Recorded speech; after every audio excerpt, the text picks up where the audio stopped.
Welcome to Builder Buzz by Home Nation, where we bring in builders, developers, and everyday investors to talk about one of America's biggest opportunities, affordable housing.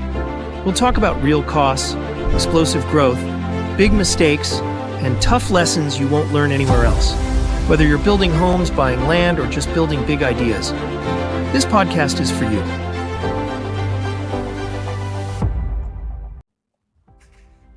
Today, my guest is Mark Asselin with Performance Electrical Contracting, based out of here in Jacksonville, Florida. They'll go all the way through Georgia, Alabama, South Carolina, and North Carolina. So being in Florida, that's 5 states that they're licensed to do electrical in.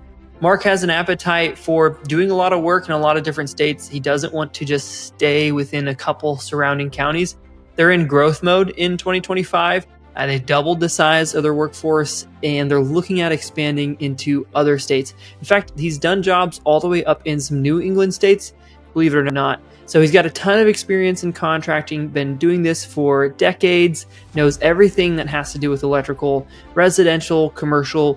Mark can get it done. This is going to be a great episode. But just let us know who you are and what the company that you're with. My name is Mark Asselin. I'm with Performance Electrical Contracting. We're out of Jacksonville, Florida. We're licensed in the Southeast, Carolinas down to Florida and Alabama. We're a multifamily contractor, basically, but we do a lot of everything. We do multifamily apartments, hotels, commercial service, residential infrastructure installs, stuff of that nature. Mm-hmm. Yeah. And where did you originally start? You're based out of Jacksonville, is that right? Yeah. Okay. We started in Jacksonville. Yeah. All right. But Florida's a pretty big state. So, I'm sure there's plenty of ground to cover. But So how long did it take till you decided to go into Georgia? Not too long after. I think we probably in business, 3-4 years. And then I decided to get my license in Georgia in order to reciprocate to other states. So Florida doesn't really reciprocate electrical license. Oh, yeah. Reciprocate to different states. So if you get Georgia, you can get the Carolinas and Alabama and Tennessee. Yeah, that's good. Can you talk about that a little bit for those that are listening who might not be familiar with how that licensing works? Well, basically, Florida's kind of unique. Florida doesn't have any reciprocity agreements with any other states. So certain states have different agreements. I'm not sure why Florida doesn't do it. I'm not schooled in that yet.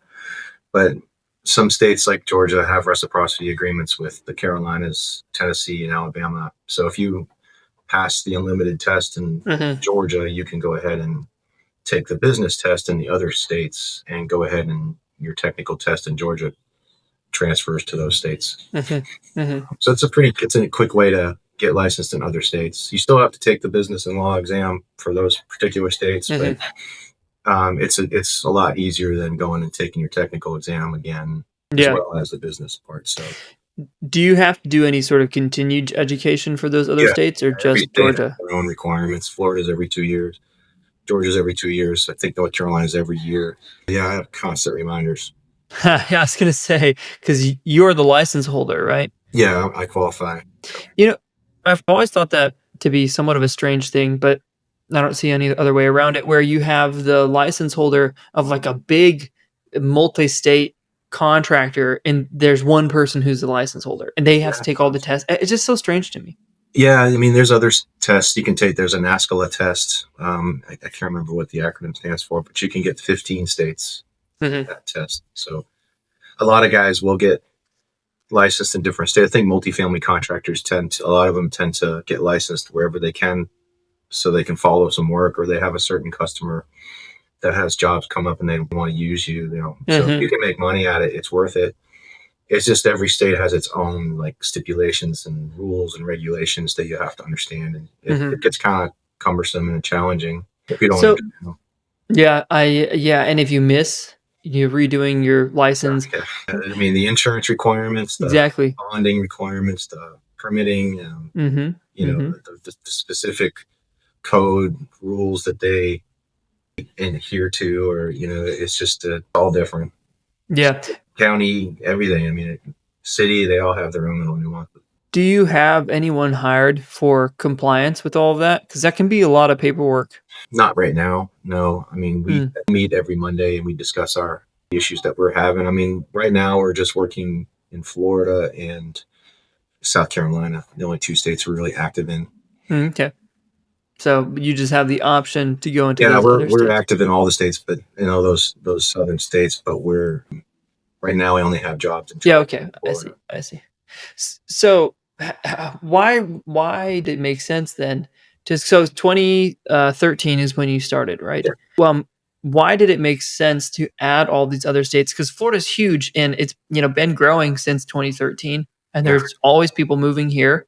Mhm. Especially during COVID and what have you, Florida kind of became a place where people were like, "Hey, I want to get away from the madness." And so, I mean, I love our state. I love people moving here. I love business. So why move into all those other states instead of just, hey, let's double down on Florida? Because of the nature of what we do, multifamily, like I said earlier, we do have customers that work in different states, and I didn't want to be locked in. I mean, why not? Let's just take the test. Not that hard. Mm.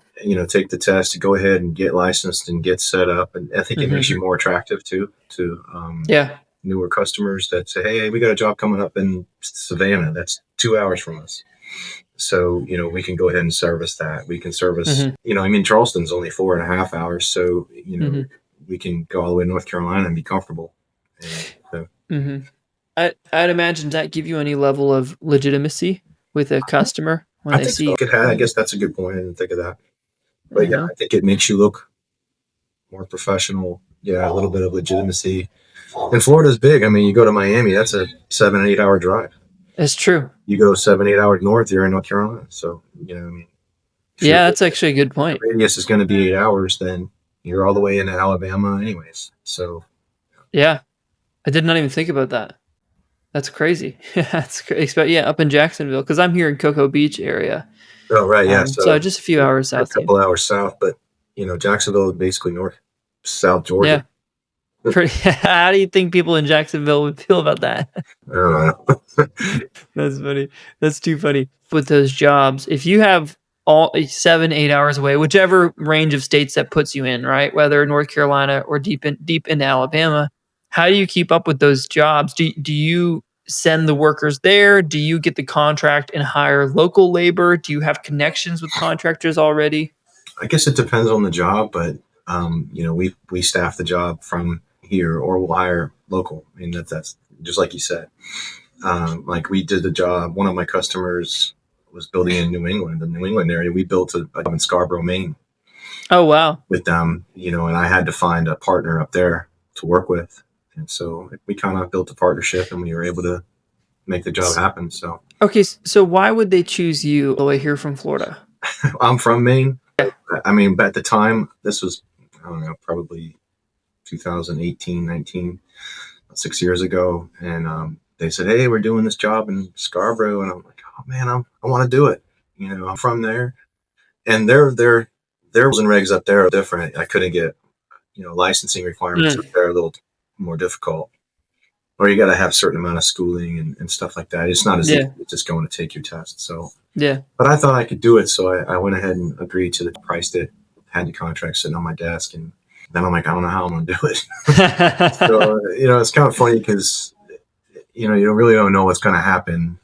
And then I was having dinner one night with kids and I got a phone call from a guy up there who knew the developer. He's an electrical contractor up there in Saco, Maine, that knew the developer. And he said, "Hey, I really want to be a part of this job.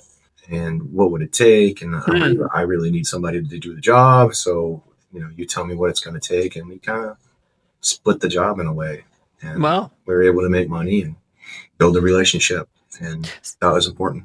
So help me understand what that sounds sounds like a pretty chance occurrence. A lot of risk. Yeah, there was a Yeah. huge risk. The job was Yeah. 250 apartments.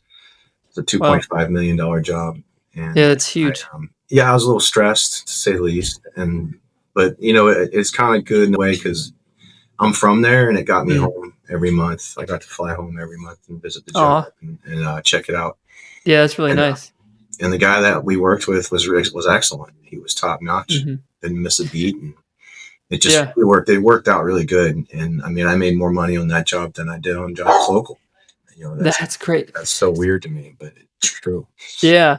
So then just help me understand, what is the value that you bring? Like, that guy comes to you and he says, hey, I really want in on this job. So obviously you have something that he wants, but then he has something that you want. So what's the value that you bring and the value that he brings in that situation? My conversation with him was, here's my labor budget, and can you make this happen? And he said, I can't promise you anything, but we came to an agreement, and he had the labor, I had the contacts and the material I already bought out. We just needed to work together and make it happen. And it really kind of, it was a little scary there for a while, but payments were made quick. We were getting paid. Everything moved right along, and the job took 2 years to build. And wow, we were successful at it.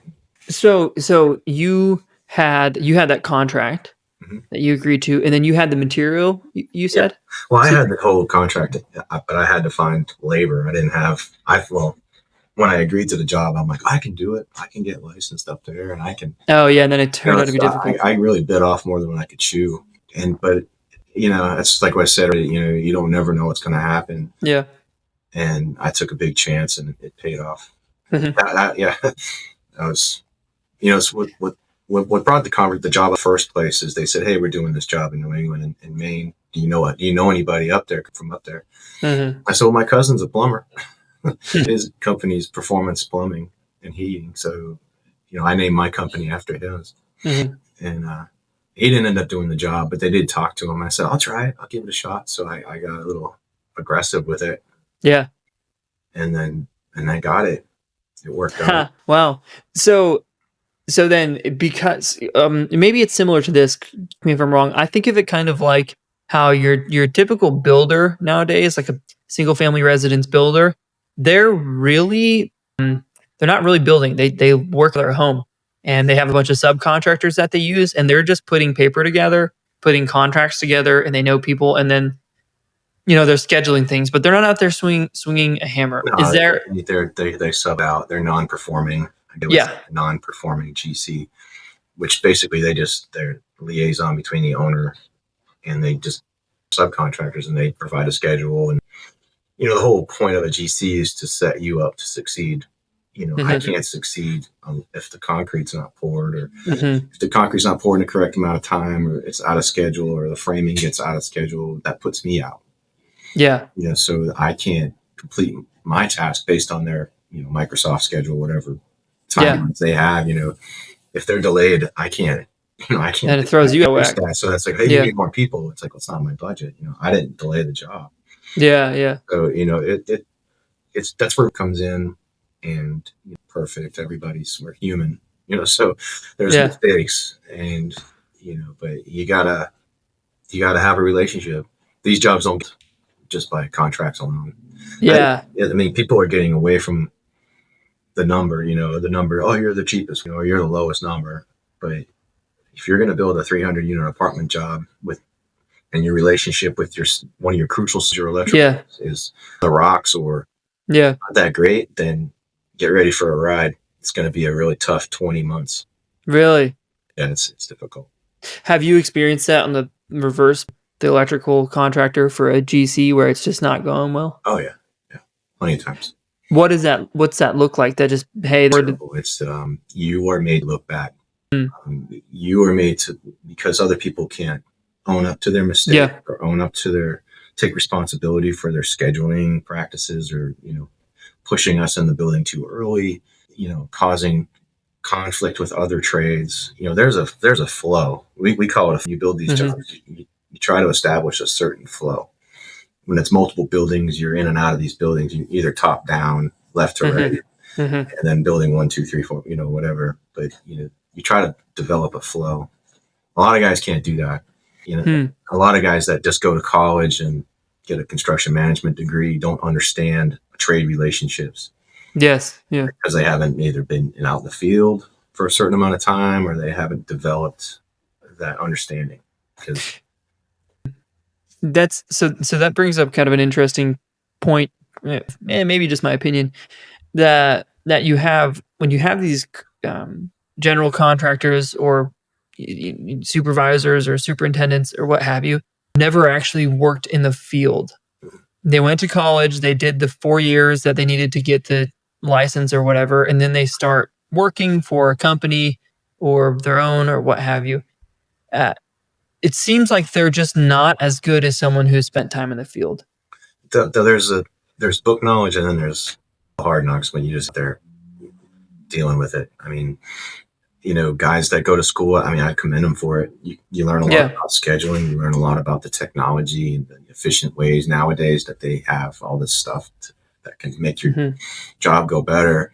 And a lot of older guys like myself don't understand a whole bunch. But if you don't go, my GCs would take someone like that and then put them in the field for a certain time to be on a job and experience what goes on.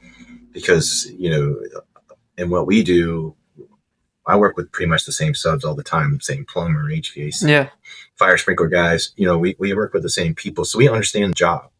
We know what has to happen, but it turns really sour when when a GC tries to, you know what I mean? It's almost like you have a loose hold of the reins and you're kind of riding the, driving the car kind of loose, and just kind of just keeping it under control and solving on the fly, but we all know what we're doing. It's just a matter of, the right amount of people or the right guys making the right decisions. But plus when they go to school and they just come on the job and they start barking, they don't get no respect. Yeah, I know. It's like, dude, I'm not listening to you. Yeah, they don't. They'll just discount them, disregard them, and back to college. I respect them if they get the degree and they and they want to be a project manager. But project management is a thankless job. And it's a very difficult position. Thankless job. Why do you say that? You get beat up. You just get beat up, and it's hard to do. For somebody that was, I'm task oriented. I'm an electrician, so I got a list of things I got to do. Check, all done. Go home. Go now. As a project manager or an administrator or whatever, you're always loose ends all the time. Don't matter.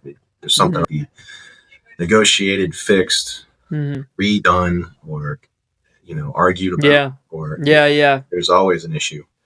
Not my fault. That was you guys. So it's I'm human. I make mistakes. I own them. If we screw up, hey, for it, what do we got to do? Just make it right. But a lot of guys won't do that, and that's when it gets sad. Yeah. And when that's the most frustrating thing, when someone won't take responsibility and it's really clear. That's so frustrating. Well, then you have to kind of talk to their boss. We had a situation like that recently, and had to go set up and have a meeting with them, just to discuss. Only to have a meeting just to try to make the next job.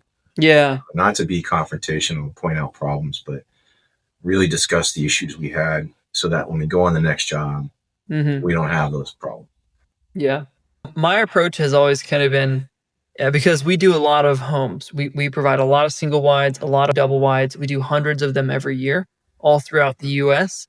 And so we've got a team here answering calls, scheduling homes, servicing them. And we just have a lot going on. There's a lot of activity in the office here.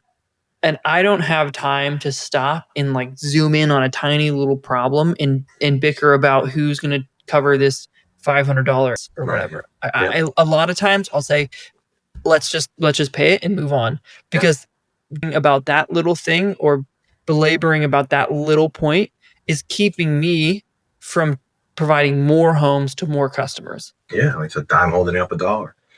Exactly. It's really it doesn't, and that's where the relationship comes in. If you have people that, hey, it's going to cost $500 for this, I'll go ahead and do it. Let's just work it out at the end. Work it out on another job or whatever, But that's where a relationship makes things move faster. If you're like, hey, I'm not doing it, just because. It's like, dude, come on. Because your relationship is strained or whatever, and they want you to do something. Say no, get somebody else.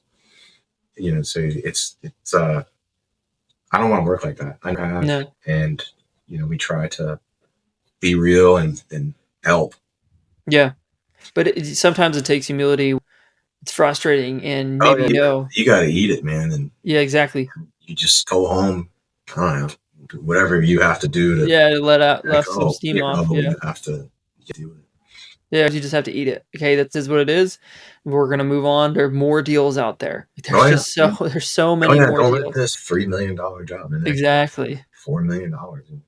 Yeah.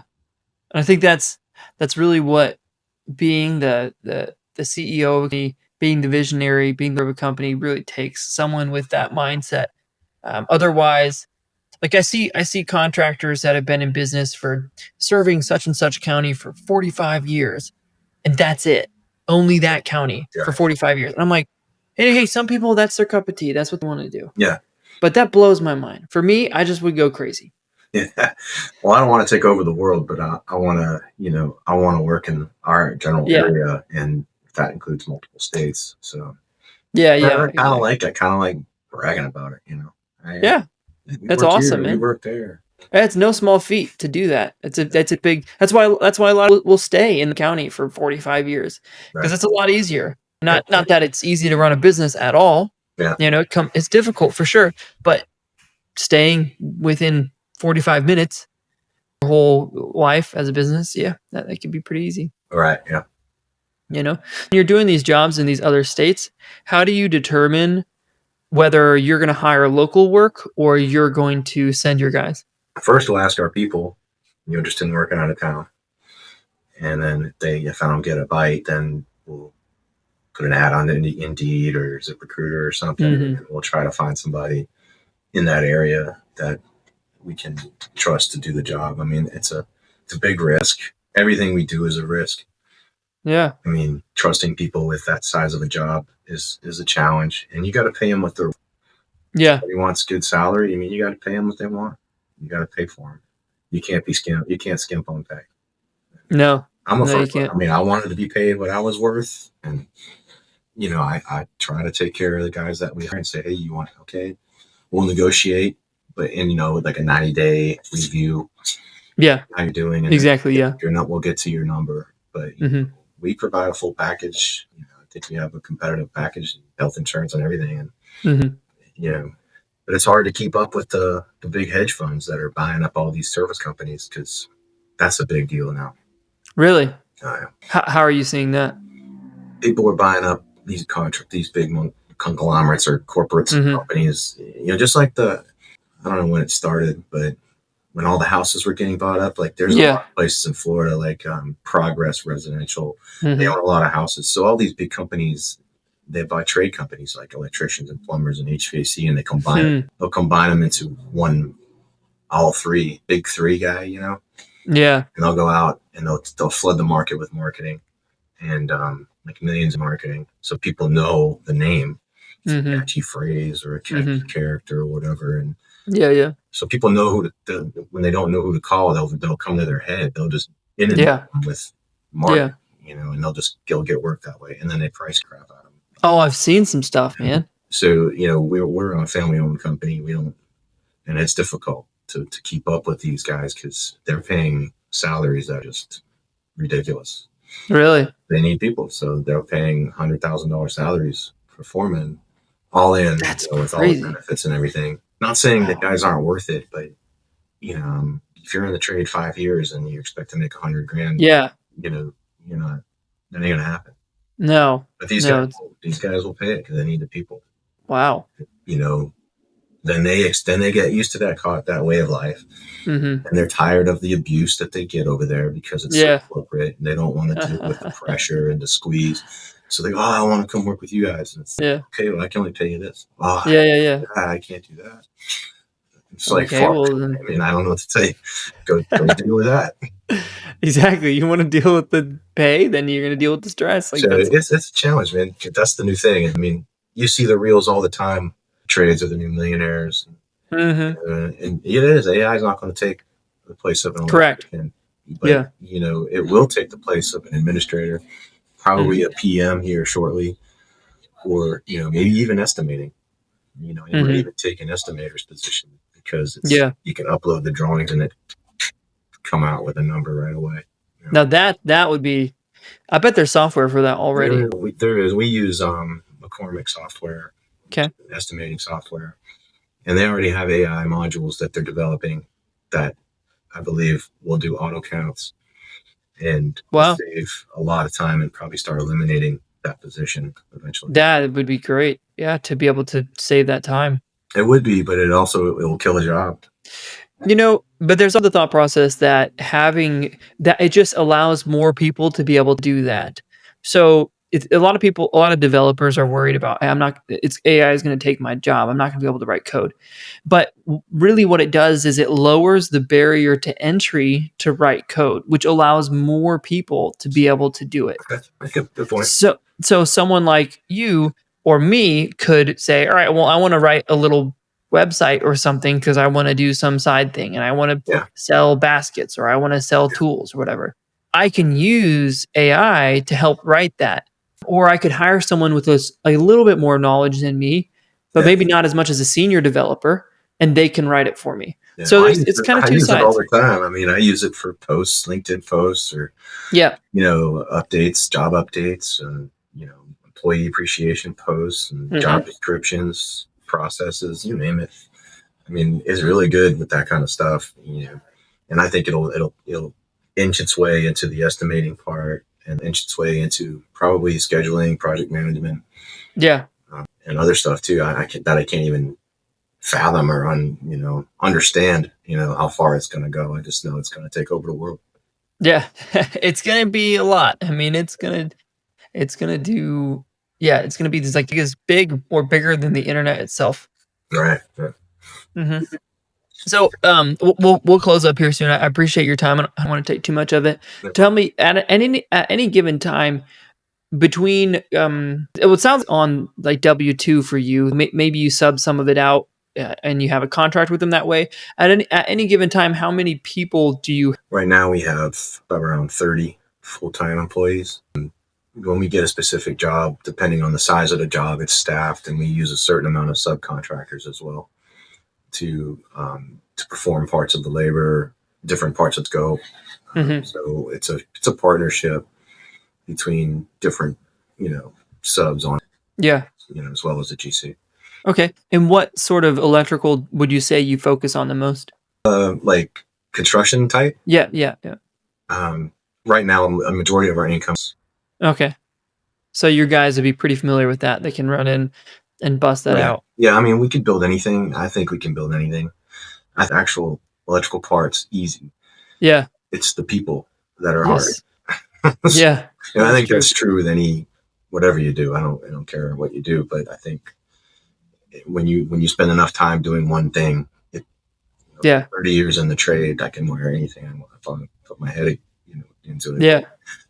But you can't. How do you deal with some bulldog superintendent that doesn't know how to build a doghouse? So it's exactly. You can't just bark right back. You gotta. I don't know. Emotional intelligence goes a long way. That's tough to hire for and to train. It's just tough to do. It's just tough. I never expected. When I started a business, I thought getting the work was going to be the hard part. Yeah, that hasn't been that difficult. It's the people. Yeah, exactly. Obviously, that didn't deter you, though, because here you are over 10 years later. I mean, we've had our ups and downs, and COVID really got a hold of us, and we had a couple of years that were pretty difficult. We're on our way out of it. We came out of it in 23, and 24 was a great year. 25 this year's going to be a good year. That's awesome. Expecting big things for the rest. I mean, here on out. So yeah. That's awesome, man. Do you want to, what's it for you? More in that you're in or other states? I'd like to get other states. I'd like to take the NASCO test and get 15, at least take the test and have my choice to debate in different states. So, I mean, we're looking to get into different scopes of work, more bigger commercial work. Yeah. So, we're trying to scale. We're in a scaling mode, a growing mode now. We've hired on it. We almost doubled our staff this year.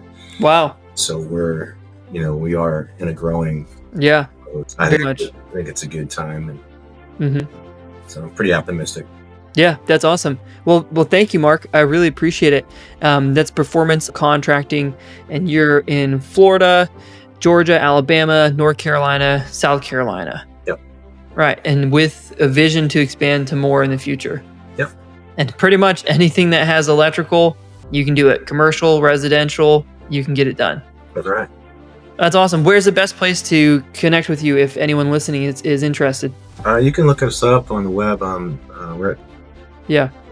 Awesome. Based out of Jacksonville, Florida, but Yep. obviously traveling pretty well anywhere in the Southeast. That's great. Well, thank you, Mark. I appreciate your time, and I really hope that the back half of 25 is even better than the front, and then you just continue that momentum into 2026. It's cool to hear that you're in growth mode. Great, man. Thanks, Quinn. I appreciate it. Yeah, we'll see you. Bye-bye.